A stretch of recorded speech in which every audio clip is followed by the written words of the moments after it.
Hello friends welcome back to my mini vlog. तो आज गोटे नुआ रेसिपी शेयर करने को चाहूँगी जोटा है रागीर इडली। तो सेटा बनइबे मो सासू मम्मी एबे प्रिपरेशन स्टार्ट कर सारे ऑलरेडी। तो चलतु देखा कौन कौन केमती केमती करार अच्छी।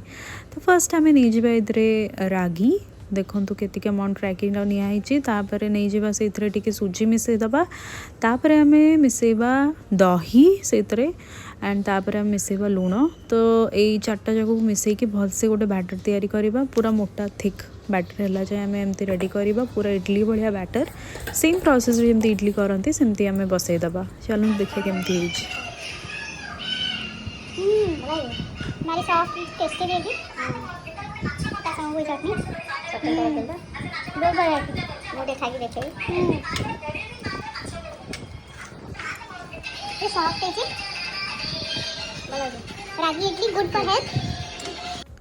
भल लगे वीडियोटी लाइक करेंगे शेयर करेंगे एंड कमेंट भी करेंगे। Bye bye.